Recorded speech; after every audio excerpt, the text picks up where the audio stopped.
Alright everybody, thank you very much joining again. आज हमारी 10th episode है macro updates के वाले से। हमने थोड़ा सा ब्रेक लिया था बीच में क्योंकि कुछ मेरी ट्रैवल आ गई थी बैक टू बैक। इसके अलावा वली भी ट्रैवल कर रहे थे तो हमारा कुछ सेटअप बन नहीं सका। हालांकि हमने कोशिश की बहुत कि हम किसी से अपना टाइम जो है मैच कर लें, लेकिन वो स्केजूल के साथ इतना डिफिकल्ट हो गया था। फिर टाइम जोन का डिफरेंस आ गया था क्योंकि मैं था नॉर्थ अमेरिका में, वली था बिल्कुल साउथ ईस्ट एशिया की तरफ, तो हमारा टाइम जोन बिल्कुल ऑपोजिट हो गया था। खैर, हम दोबारा से वापस आ गए हैं। ये हमारी 10th एपिसोड है और आज हमारे पास जो टॉपिक्स हैं उनमें काफ़ी वेरिएशंस हैं क्योंकि हम थोड़ा सा टच बेस करेंगे कि जो लेआउट्स हो रहे हैं इस वक्त एआई की वजह से। जो रिसेंट 2 अनाउंसमेंट आई थी उस पर हम टच करेंगे कि उसके पीछे क्या वजूहत हैं और उसका क्या इम्पैक्ट आएगा आगे फ्यूचर जॉब्स के ऊपर। फिर जो रिसेंट मीटिंग्स हुई हैं ट्रम्प के साथ टैक्स सीईओज़ की, उस पर हम थोड़ा सा बात करेंगे। उस पर कुछ हमारे पास मजाक खेज कुछ इंसिडेंट्स हैं शेयर करने के लिए। और फिर एंड में हम टच बेस करेंगे कि जो मैक्रो अपडेट्स हैं फेडरल रिजर्व की तरफ से, रेट कट्स की अनाउंसमेंट एक्सपेक्टेड है और फिर मार्केट पर उस पर क्या इम्पैक्ट आ सकता है नेक्स्ट 2 वीक्स के अंदर। तो आइए अपने एजेंडा की तरफ चलते हैं। वली, अस्सलाम वालेकुम, कैसे हैं आप? वालेकुम यासीन, हाउ आर यू? ठीक ठाक बिल्कुल। अपॉलॉजीज़ फॉर ऑडियंस कि हमने 2-3 वीक का ब्रेक ले लिया क्योंकि हमारा जो स्केड्यूल था उतना बिजी था और फिर तुम भी ट्रैवल कर रहे थे। तो थोड़ा सा यार बताओ हमने कि बहुत हम ट्राई की लोग। कि हम जो है ना हाँ, इसमें कंसिस्टेंट रहें, लेकिन वो टाइम जोन ऐसा हो गया था वो कि मुश्किल हो गया था। बिल्कुल भी पॉसिबल नहीं हो पा रहा था। और फिर उसके बाद वापस आने के बाद भी थोड़ा सा जो है वो चीज़ें काफ़ी हैपजर्ड चल रही थी। इसमें प्रॉब्लम ये होती है ना कि हम चाहते हैं कि थोड़ी सी क्वालिटी बेहतर हो, ऑडियो क्वालिटी बेहतर हो, तो हम ये नहीं हो सकता, ये भी हो सकता था कि कहीं से भी बैठ के कर लें, बट वो हम्म। पॉसिबल नहीं हो पा रहा था। फिर बाद में भी जो है वो टाइम सिंक नहीं हुआ, तो होपफुली कि हम इसको कंसिस्टेंट रख सकें दोबारा से। बट दिस इज़ बिल्कुल वीकली फ्रॉम आवर साइड। बिल्कुल बिल्कुल। तो हम अभी बीच में बात कर रहे थे रिकॉर्डिंग से पहले कि ये जो लेऑफ्स हुए रिसेंटली और काफ़ी बड़ी तादाद में लेऑफ्स हुए हैं। तो उस पर थोड़ा सा बताओ कि तुमने इस पर काफ़ी कवर किया था बीच में कि ओरेकल की तरफ से भी न्यूज़ आई थी, फिर सेल्सफोर्स की तरफ से भी न्यूज़ आई थी और ये ज़्यादातर जो है वो एआई ड्रिवन लेऑफ्स हैं। हालांकि बहुत से सीईओज जो हैं वो अर्निंग्स में ये कहते हैं कि भाई एआई की वजह से जो है हम जॉब स्किल नहीं कर रहे, लेकिन रियलिटी में ऐसा हमें देखने को नज़र आ रहा है। तो तुम्हारी क्या अपडेट्स हैं अब तक? यार इवेंचुअली ऐसे ही है, जो ऑल्दो के हर तरह का कैंप है इसके अंदर कि आप AI, whoever is not using AI is going to be laid off और let's say let go off. But problem तो हर सूरत में है। एआई अगर कोई एम्ब्रेस नहीं कर रहा है कोई एम्प्लॉय, तो वो इवेंचुअली वन फाइन डे उसको पता चलेगा कि वो ले ऑफ्स का सीन बन सकता है उसके साथ। अभी जैसे ओरेकल के साथ आया, मुझे नंबर्स नहीं पता ओरेकल्स के, बट आई थिंक 2000 के करीब लोग उसमें ले ऑफ हुए हैं। अब जब ओरेकल जैसी कंपनीज हो गई, या लेट्स से उसके अंदर अमेजोन पहले आ चुका है, गूगल भी था इसके अंदर, हर तरह की कंपनी है जिसने ले ऑफ किए हैं, बिग टेक कंपनीज जिन्होंने ले ऑफ किए हैं, तो एआई जो है वो अपनी फुल फोर्स से आ रहा है। और अब मैं इनफैक्ट अभी मुझको एक मेरी वाइफ दिखा रही थी इंस्टाग्राम रील, मैंने देखते ही बोला भाई ये एआई से, इसके ऊपर रिलाई नहीं करो। और इतनी ज़्यादा मैं फाइनेंस स्पेस के अंदर देख रहा हूँ आजकल कि इतनी रील्स आ रही हैं इंस्टाग्राम के ऊपर, टिकटॉक के ऊपर, कि उसको आइडेंटिफाई करना मुश्किल हो जाता है कि कौन सही है कौन गलत है।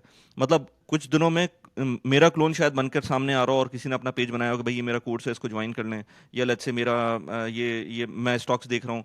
मतलब आप सोचें ना कि वो जो पैट्रिक बेट डेविड है उसका वैल्यूटेनमेंट का, और मैंने वॉरेन बफे की भी देखी हैं, मैंने पीटर लिंच की भी देखी हैं, मैंने रॉबर्ट क्यूसाकी की भी देखी है। मतलब हर हम्म। बंदे जो मशहूर बंदा है, हर बंदे की एक रील मुझे नजर आई है। अच्छा, पहली दफा में लगता है कि यार सही बंद वो बाकी सामने वाला बंदा सही है, बट थोड़ी सी देर आप उसको देखें तो पता चलने लगता है कि वो क्लोन बना हुआ है। अब हम्म। मुझ जैसा बंदा करंटली तो समझ जाता है कि एआई है कि नहीं है, बट बाय द टाइम कुछ दिनों बाद ये ऐसा होगा कि बिल्कुल नहीं पता चल सकेगा कि आप एआई से इंटरेक्ट कर रहे हैं या कोई रियल पर्सन है एट द बैक।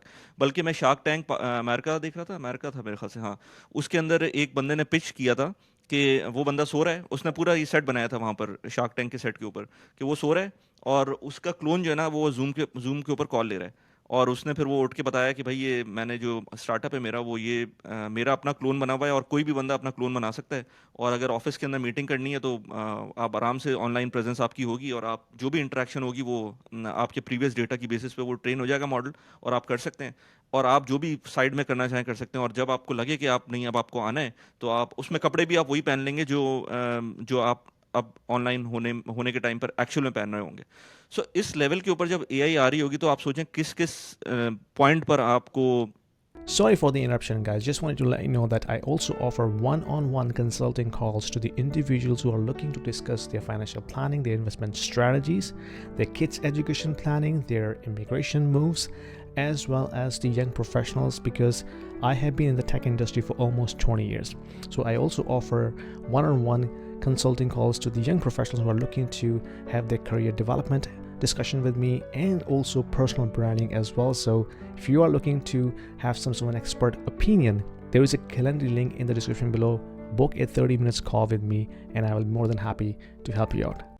रिडंडेंसीज मिल सकती हैं। सो ये तो एक रियलिटी है मेरे ख्याल से। मैंने रिसेंटली बहुत सारे लोगों से बात की है जो एआई स्पेस में काम कर रहे हैं, और बहुत सारे लोग इसको अपॉर्चुनिटी की तरह देख रहे हैं, और उन्होंने अपनी एआई स्टार्टअप्स क्रिएट कर दी हैं। और छोटी छोटी, मतलब मुझे एक साहब मिले, वो बता रहे थे मुझको कि भाई एक प्रॉम्प्ट एआई का, वो उन्होंने मुझे प्रॉम्प्ट दिखाया, मेरे नेबर ही हैं वो उन्होंने प्रॉम्प्ट दिखाया, 400 लाइन का प्रॉम्प्ट था वो। सो यू कैन इमेजिन कि वो किस लेवल के ऊपर, वो काफ़ी अच्छा सॉफ्टवेयर पे काम करते हैं। तो उन्होंने अपने प्रॉम्प्ट्स की बेसिस के ऊपर, पूरी कंसल्टेंट है एक बड़ी कंपनी के अंदर, सो अपने प्रॉम्प्ट्स की बेसिस के ऊपर वो सारे के सारे अपने काम कर रहे हैं। बल्कि वो क्या बता रहे थे कि हमारी कंपनी के अंदर हम जो प्रोजेक्ट्स लेते थे जिस पे शो करते थे कि हमारी बैकएंड के ऊपर 8 रिसोर्सेज काम कर रही होंगी, तो मैं, क्योंकि वो काफ़ी ज़्यादा आउटगोइंग नहीं है वो ज़्यादा, तो वो कहते हैं यार मुझे टीम में काम करने में मज़ा भी नहीं आता। तो मैंने अपने बॉस को बोला कि यार आप बंदे छोड़ दें, मैं क्लाइंट इंटरेक्शन मैं कर लूंगा, एक बंदा मुझे सिर्फ चाहिए होगा और बस हम उसी से काम कर लेंगे। And he delivered that 4 months project with one single resource, जबकि 8 बंदों का चार्ज किया हुआ था कंपनी ने। सो पीछे उन्होंने थोड़े बहुत दिखा दिए थे बॉट्स टाइप के कि भाई ये काम कर रहा है, वो काम कर रहा है, but he said that we delivered that. और अभी तो उन्होंने डिलीवर कर दिया इस प्राइस पॉइंट पर। अगेन वो यही कह रहा था कि यार 1 साल 1.5 साल बाद कंपनीज को भी समझ में आ जाएगा कि यार ये किस तरह से काम हो रहा है। सो हम्म कितना काम हो रहा है, कितने एक्चुअल में बंदे हैं, तो ऑफ कोर्स रिडंडेंसीज आएंगी। अब उसके अंदर नॉर्मली लोगों को क्या करना है, वो मेरे ख्याल से एआई को एम्ब्रेस करना है और सारी चीज़ों को लेके चलना है, अदरवाइज तो बहुत मुश्किल है। इसी हाँ, बात पर वो अगर, हाँ, कुछ कुछ कहना बस चाह रहे मैं हो? दो तरह की ले ऑफ्स हो रहे हैं। एक तो ये ले ऑफ्स है कि भाई एआई की वजह से प्रोडक्टिविटी इंप्रूव हो रही है, तो जहाँ अगर 10 बंदे चाहिए थे, अब वहाँ हो सकता है 2 बंदे चाहिए हों। फिर एक हम्म। है कि इन्वेस्टमेंट शिफ्ट हो रही है कि पूरी पूरी, ये जो ओरेकल का हमने ले ऑफ्स हमने देखा है, ये बेसिकली उन्होंने पूरी की पूरी अपनी जो इन्वेस्टमेंट है वो शिफ्ट कर दी है टुवर्ड्स डेटा सेंटर्स। तो वो मास लेवल के ऊपर डेटा सेंटर्स बना रहे हैं पूरी दुनिया के अंदर, और उसकी वजह से ऑफकोर्स वो इन्वेस्टमेंट डिवर्ट होती है। तो उन्होंने देखा कि जहाँ जहाँ इन्वेस्टमेंट हम पुल कर सकते थे, वहाँ से उन्होंने पुल करके उसको वहाँ डाइवर्ट किया। तकरीबन $500 बिलियन की इन्वेस्टमेंट का जिक्र आया। तो ये जो ले ऑफ्स चाहिए ना, ये बेसिकली इन्वेस्टमेंट पुल होने की वजह से चाहिए। ठीक है, जहाँ पे प्रोडक्टिविटी इंक्रीज हो रही है वहाँ पे ऑफ कोर्स आपको इम्पैक्ट पड़ेगा, लेकिन ये जो दूसरी तरह का ले ऑफ्स हो रहा है ना, जिसमें आपकी पूरी की पूरी इन्वेस्टमेंट ही जा रही है, तो that is also very accelerating. कि वहाँ हम देख रहे हैं कि जो लेस प्रॉफिटेबल बिजनेसेस थे इन कंपनीज के, वो वहाँ से शेयरिंग कर रहे हैं, और जहाँ उनको हम्म। फ्यूचर ग्रोथ नज़र आ रही है, और वहाँ पे सारा का सारा फंडिंग जा रही है। वो एआई की अम्ब्रेला की बेसिस के ऊपर सब कुछ जो है वो इस वक्त हम्म एआई के नाम पे जा रहा है। और मैं ये भी देख रहा हूँ, बिल्कुल सही बात है कि आप एआई को एक्सक्यूज बना कर ले ऑफ्स करते हैं कि भाई हमारी प्रोडक्टिविटी इंप्रूव हो सकती है, इतने बंदे ले ऑफ कर देंगे तो हमारी कंपनी की प्रॉफिटेबिलिटी बढ़ जाएगी। बड़ी बड़ी कंपनीज लाइक एक्सेंचर और पीडब्ल्यूसी और इस तरह की जो बिग फोर कंपनीज भी हैं, वो इस वक्त इनफैक्ट प्रॉफिटेबिलिटी तो छोड़ो, वो इस वक्त परेशानी के हाल में है कि उनको उस तरह के प्रोजेक्ट्स नहीं मिल रहे जिस तरह के किसी ज़माने में मिला करते हम्म थे। वो तो इंटरेस्टिंगली सबसे वो ज़्यादा इम्पैक्ट होंगे, क्योंकि उनकी भी प्रोडक्ट ही बेसिकली नॉलेज थी ना। हाँ, उन्होंने नॉलेज थी, नॉलेज बिल्कुल। नॉलेज सेल करना था। अब वो नॉलेज तो एआई बहुत इजीली लेके आ जाएगी, तो उनको वो उस तरह के कंसल्टेंट की ज़रूरत ही नहीं है जो कि बैठ के स्लाइड डेक बना के जो है वो प्लान पेश करें।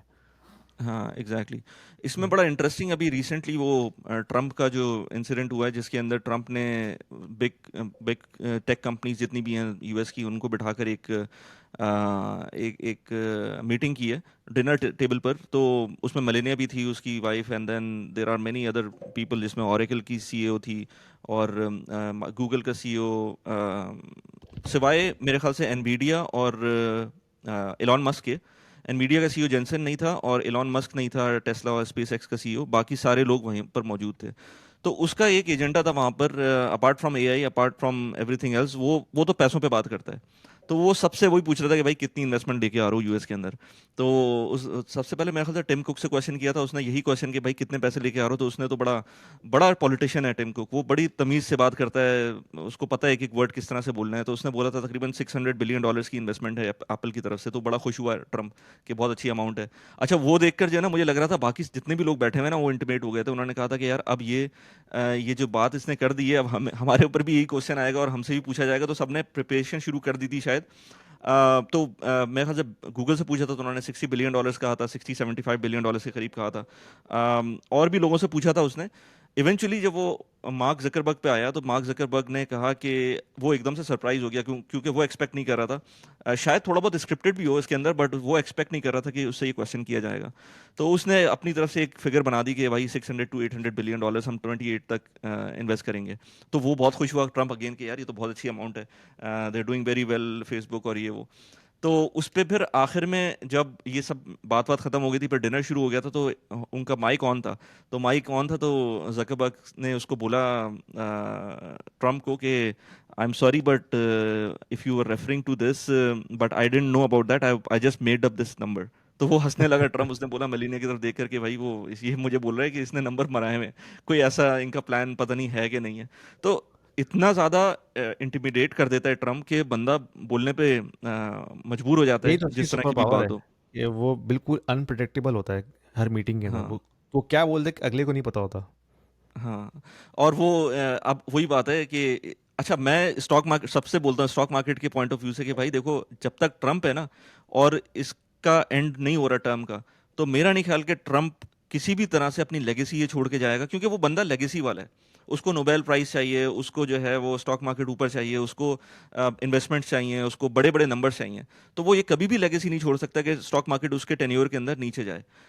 तो उसने वो सत्य नडाला से पूछा कि यही बात क्वेश्चंस कर रहा था, तो उसने शुरू में जो उसने अपनी बात की, तो उसने बोला कि Microsoft is doing really well, मेरे पास स्टॉक थे $28 के, आज वो $500 के हुए हैं। तो उसका शुरू ही जो है ना वो पैसों से, स्टॉक से और इस तरह की बातों से होता है। अपनी तो मैं सबको इन्वेस्टमेंट को बोलता हूँ कि वो। भाई वो हाँ, ट्रम्प के होते हुए आपको परेशान होने की जरूरत नहीं है, अप एंड डाउन आएंगे, उसके लेकिन ये स्टॉक पूरी मार्केट फैमिली नीचे नहीं इन्वॉल्व है ना, जाएगी। उसके जो बेटे हैं हाँ। वो तो हम्म। क्रिप्टो में बहुत ज़्यादा इन्वॉल्व हैं।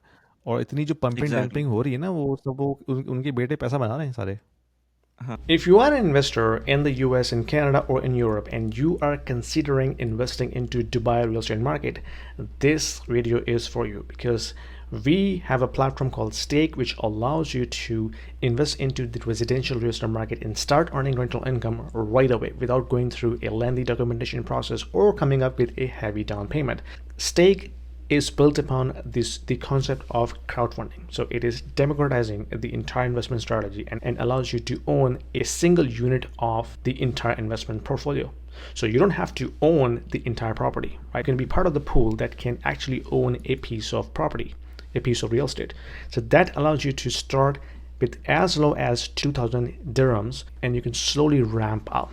So as you start investing into it, you can not only own a bit of real estate, but you also get a portion of the rental income on monthly basis. So it's a passive investment strategy, diversifying your portfolio from traditional North American or European markets into Dubai, which is hustling and bustling and growing very fast and allows you to build your wealth over time. So don't delay. There is a link down there in the description. If you click on this, it will give you free 200 dirhams in your account right away to start with, and you can thank me later. हाँ, exactly. अच्छा, इसी पे अगर हम उस पे आए जो जो जो रिसेंटली इथेरियम के साथ हुआ है, जो मतलब पंप एंड डम तो एक चीज़ है, लेकिन इथेरियम में ये जो रिसेंट रैली आई है, ये पंप एंड डम तो नहीं लग रही है। तो इसमें क्या सिनेरियो है, कुछ नहीं। इसका आइडिया है? हाँ, इस पे मैं थोड़ा सा पढ़ रहा था तो बेसिकली तो जो मेन ड्राइवर है ना उसका वो है उसके ईटीएफ के अंदर इन्फ्लो आ रहा है। और ईटीएफ तो ऑलरेडी लास्ट बल्कि इसी साल जो है शुरू में वो अप्रूव हो गया था। लेकिन उसके अंदर एक और चीज़ जो भी पेंडिंग है वो ये है कि एक चीज़ इसमें होती है स्टेकिंग। स्टेकिंग कहलाती है कि आप अपने इथेरियम कॉइन्स को जो है ना वो लॉक कर देते हैं नेटवर्क के ऊपर, और उसके वजह से जो है ना आपको कुछ रिवॉर्ड्स मिलते हैं in the form of Ethereum coins. वो एक तरह से यील्ड आप उसको कह सकते हैं, 3 to 6% आपको मिलती है। तो उसका अप्रूवल अभी बाकी है एसईसी की तरफ से आना, और बहुत ज़्यादा जो रूमर्स है वो ये है कि वो अप्रूव हो जाएगा, और जैसे ही वो अप्रूव हो जाएगा तो फिर जितने भी बड़े बड़े जो पेंशन फंड्स हैं, जो हेज फंड ओनर्स हैं, वो फिर अपना अपना पैसा जो है वो इस ईटीएफ के अंदर डालेंगे, क्योंकि इससे यील्ड जनरेट होना शुरू हो जाएगी।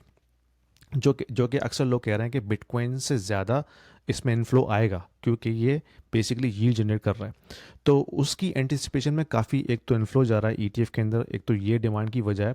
और दूसरा ये कि जिस तरह माइक्रो स्ट्रेटेजी ने एक कॉन्सेप्ट बनाया था कि भाई हम जो है वो क्रिप्टो ट्रेजरी कंपनीज फॉर्म करेंगे, जिसमें हम अपनी बैलेंस शीट पर क्रिप्टो कॉइन्स रखेंगे, आई बिटकॉइन, और उसकी बेस के ऊपर जो है हम अपनी फाइनेंशियल जो बैलेंस शीट इस तरह से बनाएंगे कि स्टॉक जो है उस की वजह से परफॉर्म करेगा। तो मैके स्ट्रेटजी ने ये करके दिखाया कि उन्होंने अपनी बैलेंस शीट पे बिटकॉइन को रख के जो है ना वो, और वो भी बेसिकली लेवरेज के ऊपर बिटकॉइन खरीदे थे, यानी कि वो बेसिकली लो इंटरेस्ट रेट पे डेट लेके बिटकॉइन एक्वायर करता था और अपनी बैलेंस शीट पे इसको लॉन्ग टर्म के लिए रखता था। तो उससे होता यह था कि स्टॉक प्राइस जो है ना वो काफ़ी ज़्यादा ऊपर जाती थी। तो उसी को देखा देखी बहुत सी कंपनीज ने अब ईथेरियम के साथ ये काम शुरू किया है। तो एक बड़ा मशहूर बंदा है टॉम ली के नाम से, जो वॉल स्ट्रीट में एक हेज फंड मैनेजर रह चुका है।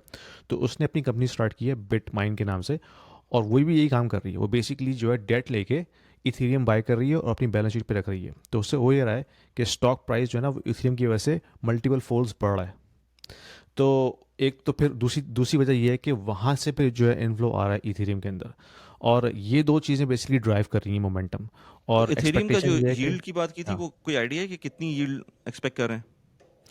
इसमें रेंज है बेसिकली 3 to 6%, मैंने पढ़ा था भी यहाँ पे कि वो हम्म। जनरेट होती है। और बेसिकली वो होता ही है कि आप अपने इथेरियम कॉइन्स को लॉक कर देते हैं, और लॉक होने से एक चीज़ ये भी होती है कि सप्लाई जो है ना उसकी कम हो जाती है। फॉर एग्जांपल, ऑन एवरेज 30% जो इथेरियम इस वक्त एग्जिस्ट करते हैं वो स्टेकिंग में लॉक हुए हुए हैं। तो दैट मीन्स 70% सिर्फ अलाउ हैं आपको ट्रेड करने के लिए। तो हम्म। अगर एसईसी जो है वो उसको अप्रूव कर लेती है, तो फिर मज़ीद लोग जो है अपने अपने इथेरियम जो है वो लॉक करेंगे, जिसकी वजह से सप्लाई जो है इसकी वो मज़ीद और श्रिंक होगी। तो जिसकी वजह से प्राइस का ऊपर बढ़ने का दोबारा चांस है। तो ये जो मोमेंटम है ना, ये मल्टीपल चीज़ों की वजह से हो रहा है। और ऑफ कोर्स उसमें स्टेकिंग इन्वॉल्व है, उसमें ईटीएफ के अंदर इनफ्लो इन्वॉल्व है, और फिर ये जो बिटमाइन जैसी कंपनीज हैं जो नई नई फाइनेंशियल प्रोडक्ट्स लेके आ रही हैं, उसकी वजह से भी काफ़ी इन्फ्लो आ रहा है। तो ये एक मेन ड्राइवर है जिसकी वजह से अभी अगस्त के महीने में जितना इन्फ्लो ईटीएफ में आया है इथेरियम के, वो उसने बिटकॉइन के इन्फ्लो को भी सरपास कर दिया है। यानी कि पहले हम देख रहे थे कि बिटकॉइन ही जो है वो ईटीएफ के अंदर इन्फ्लो आ रहा था, लेकिन इथेरियम ने अगस्त के महीने में बिटकॉइन के ईटीएफ को भी जो है वो सरपास कर दिया। दैट मीन्स कि काफ़ी इसमें डिमांड है और मोमेंटम है, जिसकी वजह से इथेरियम जो है वो ऊपर जा रहा है। तो अगेन कुछ भी हो सकता है, लेकिन ये तीन चीज़ें जो हैं वो काफ़ी डिमांड क्रिएट कर रही हैं इस वक्त। अच्छा, बिटकॉइन ने कोई अपनी रैली शो नहीं की जब इथेरियम ऊपर जा रहा था, बल्कि बिटकॉइन तो इनफैक्ट अपने हाई से नीचे चला गया, हाँ, $111,000 पे आ गया। Financial education is very important for everybody, especially for the kids who are still at school. Because when they grow up and go into the professional lives, if they don't know how to manage their finances, that is going to be a disaster to begin with. I have just published an ebook for the kids aging between 10 and 16 years to understand how they can manage their finances. So when they grow up, they know exactly how to manage their personal finances, because I have broken it down at a very, very basic level. What is money? How can we save? How can we invest? What is debt? How can we use debt? What is credit card?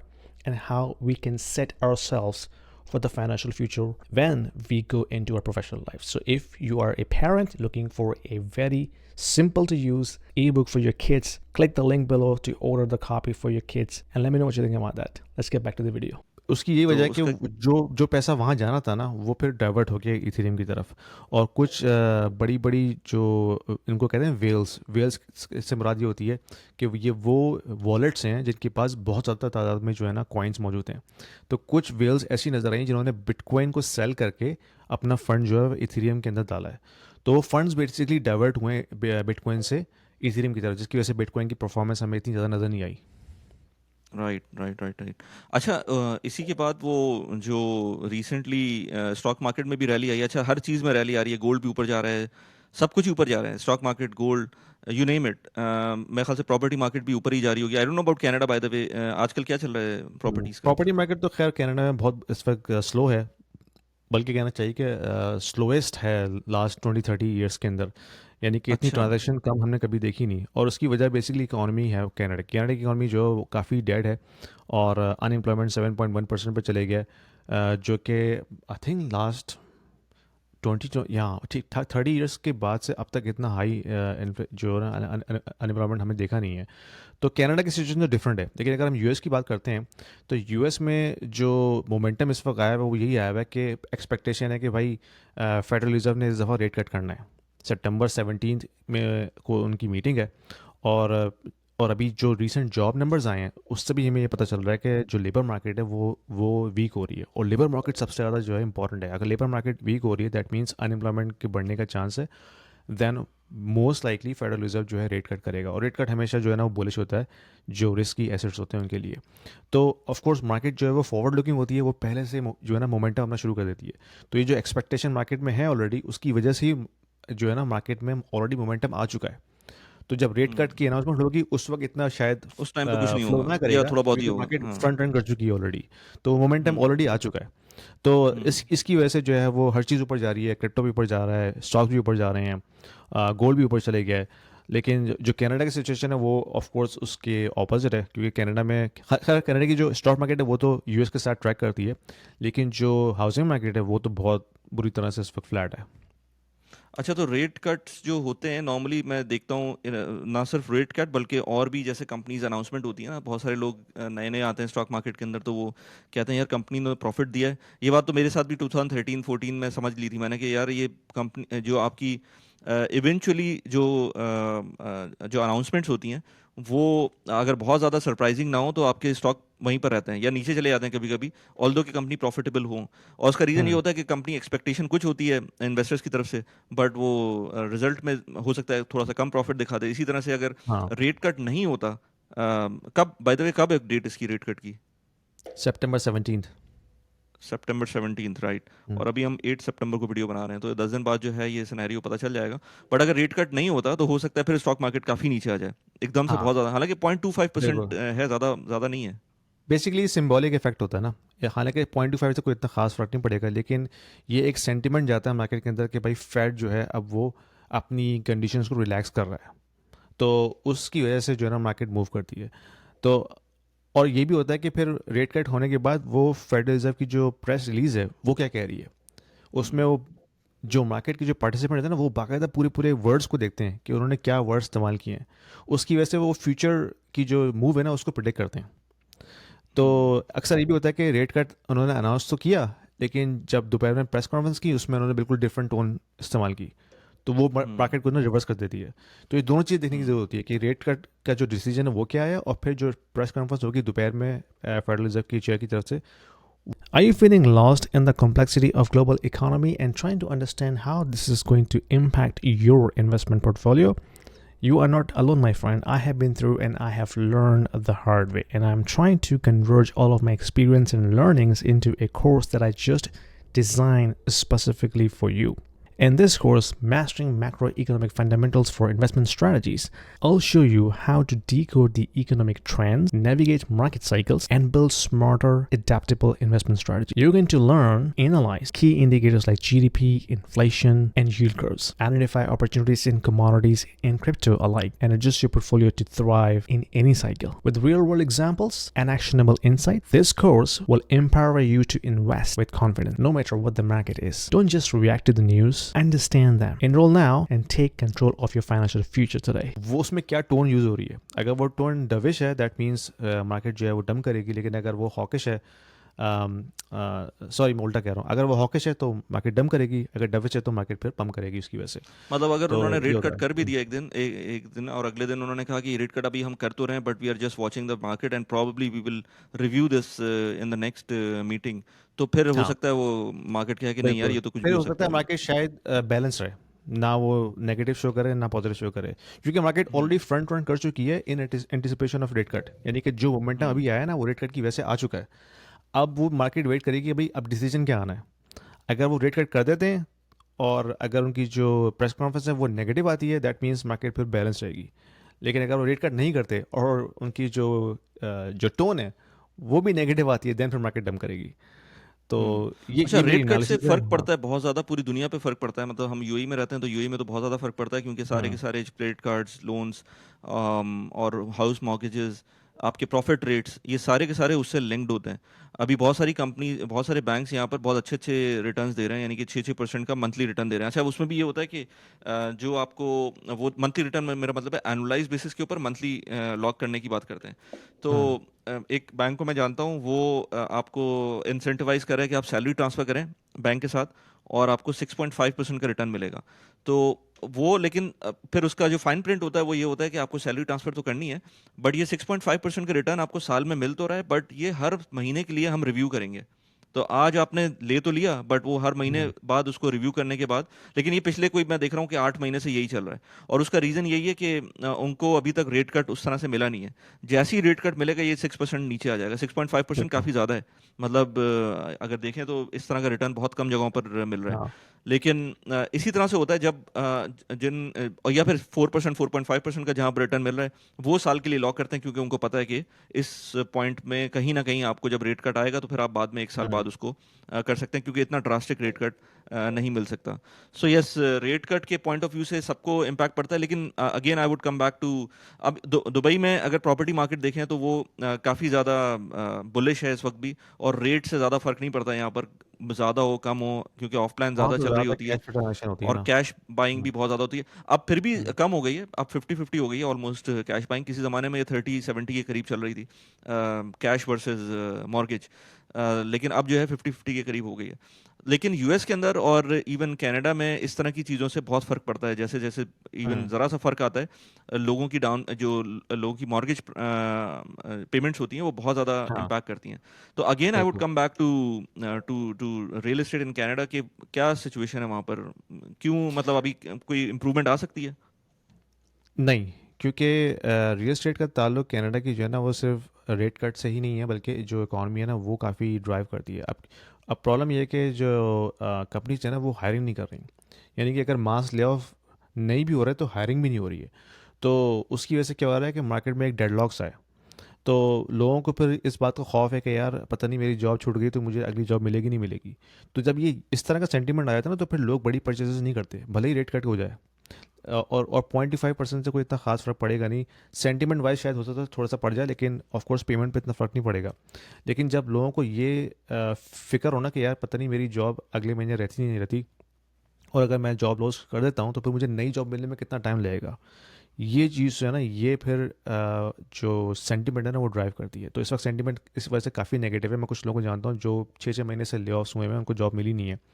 तो जब इस तरह की situation हो तो फिर कोई भी जो है ना बड़ी परचेज़ नहीं करेगा, भले ही जो है कितना भी रेट कट हो जाए। तो इकोनॉमी को जो है ना थोड़ा सा बेहतर होना पड़ेगा, जॉब्स की सिचुएशन थोड़ी सी, क्योंकि अनएम्प्लॉयमेंट 7.1% है, यानी कि ये हाईएस्ट है for the last I think 20 years outside pandemic. Hmm hmm तो हम्म ये तो काफ़ी एक मेजर अपटिक है ना अनएम्प्लॉयमेंट के अंदर।